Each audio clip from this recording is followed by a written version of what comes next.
हर दिन कई सारे लोग स्कैम्स का शिकार बन रहे हैं, लेकिन शॉकिंग बात यह है कि उन्हें स्कैम्स का पता चलने के बाद भी वो कुछ कर नहीं पा रहे हैं। आज के टाइम पर इंटरनेट हर किसी के पास है और सब लोग ऑनलाइन एक्टिव भी रहते हैं और स्कैम्स के बारे में अवेयरनेस भी रखते हैं, लेकिन फिर भी स्कैमर्स इतने क्लेवर है कि हमें किसी ना किसी तरीके से मैनिपुलेट करके स्कैम कर ही लेते हैं। हमने कई सारे स्कैम्स देखे हैं। कोई कॉल करके स्कैम करता है, कोई मैसेज करके स्कैम करता है, कोई ऑनलाइन स्कैम करता है, कोई वीडियो कॉल करके भी स्कैम कर रहा है। लेकिन इससे हटकर आज के समय पर ऑफलाइन स्कैम्स भी बढ़ रहे हैं और इसका रीजन है ये।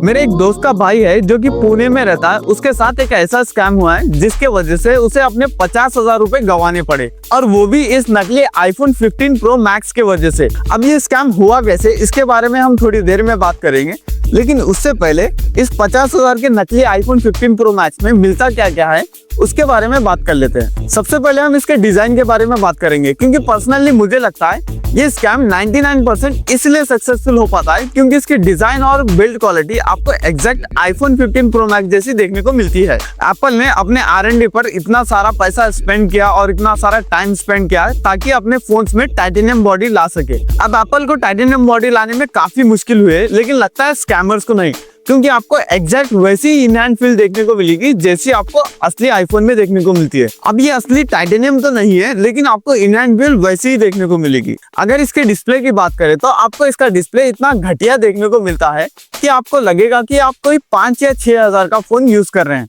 लगता है इसमें 30 हर्ट्ज का डिस्प्ले है, वो भी इतना लैग करता है कि आप इसे ठीक से यूज ही नहीं कर पाएंगे, और इसके कलर्स भी बड़े ही अजीब से देखने को मिलते हैं। अब ये बड़ा ही नाजुक सा डिस्प्ले है, छोटी सी हाइट पे से गिरने के बाद ही इसमें कई सारे क्रैक्स आ चुके हैं। अब यही सेम चीज इसके बैक साइड के ग्लास के साथ भी है। इसका सॉफ्टवेयर बड़ा ही कमाल का देखने को मिलता है। ये दिखता तो iOS जैसा है, लेकिन एक्चुअल में है एंड्रॉइड। इसमें गूगल के आपको सारी ऐप्स देखने को मिलेगी। गूगल का प्ले स्टोर देखने को मिलेगा, गूगल का फाइंड माय डिवाइस ऐप देखने को मिलेगा, सारी चीजें गूगल की देखने को मिलेगी। और जो कंट्रोल पैनल, सेटिंग्स और ऐप्स जो दी गई है iOS की, वो एक भी इसमें प्रॉपरली वर्क नहीं करती। अब मैं आपको इसका सबसे फनी पार्ट बताता हूँ। ये देखिए, इसमें जो विजेट्स हैं ये काफी आपको एक्यूरेट डाटा बताएंगे। अब ये कैसे मैं बताता हूँ। अगर हम इसका बैटरी परसेंटेज नैप बार पे देखेंगे तो 16% बैटरी परसेंटेज बता रहा है। वही अगर हम विजिट्स में देखेंगे तो इसमें 19% बैटरी शो कर रही है। अब ये दो भी बैटरी परसेंटेज एक्यूरेट नहीं है। आखिर होता क्या है, इन जैसे फेक स्मार्टफोन्स में ये लोग करते क्या है,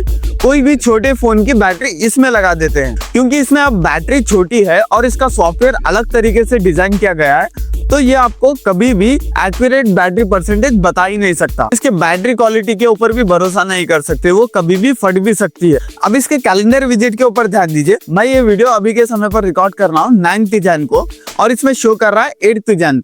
अगर हम इसके कैलेंडर को ओपन करेंगे तो इसमें एक्यूरेट दिखाएगा कि 9th जैन। मैंने इसका कैमरा कंपैरिजन इस वीवो के Y95 फोन से किया है, जो कि 7 साल पुराना है।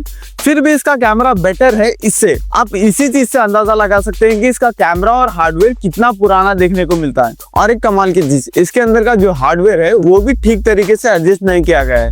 मैं जब इस फोन को शेक कर रहा हूँ, इसके अंदर का हार्डवेयर भी शेक हो रहा है। इन्होंने क्या किया है, इसके डिजाइन और बॉडी पर तो काफी ध्यान दिया और इन्होंने काफी अच्छा काम भी किया है। ये दिखने में तो असली आईफोन जैसा लगता है, लेकिन जो इसका इंटरनल हार्डवेयर और सॉफ्टवेयर का पार्ट है वो किसी पुराने फोन का लेकर इसमें लगा दिया गया है और इसे एक iPhone 15 Pro Max का नाम देकर मार्केट में बेच रहे हैं। तो अब हम बात करते हैं मेरे दोस्त के भाई के साथ ये स्कैम आखिर हुआ कैसे। तो जैसे मैंने बताया, मेरे दोस्त का भाई पुणे में रहता है। वो किसी काम की वजह से एक दिन के लिए मुंबई गया था। अब वो कई दिनों से सोच रहा था कि एक नया फोन ले। वहीं पास में ही जहाँ पर वो काम के लिए गया था, एक अच्छी सी शॉप में अच्छे से डिस्काउंट चल रहे थे, तो वो वहाँ पर गया। उसने कई सारे फोन्स देखे। फिर बाद में एक सेल्समैन ने उसे सजेस्ट किया, सर ये 1.5 लाख वाला आईफोन आपको सिर्फ 50,000 में मिल रहा है, वो भी नया वाला। इसे तो वो डील पसंद आई, क्योंकि 1.5 लाख का फोन सिर्फ 50,000 में मिल रहा है। उन्होंने वहाँ पर पेमेंट की, अनबॉक्सिंग की, हर चीज वहाँ पर हो गई कंप्लीट। फिर बाद में जब ये घर आया, 2-3 दिन के बाद में इसे रियलाइज हो गया कि ये फोन लैग हो रहा है, ओवर हीटिंग कर रहा है और इसमें काफी सारे प्रॉब्लम्स आ रहे हैं। तो उसे किसी ने बताया कि ये तो एक नकली आईफोन है। अब वो किसी रीजंस की वजह से मुंबई जा नहीं पा रहा था,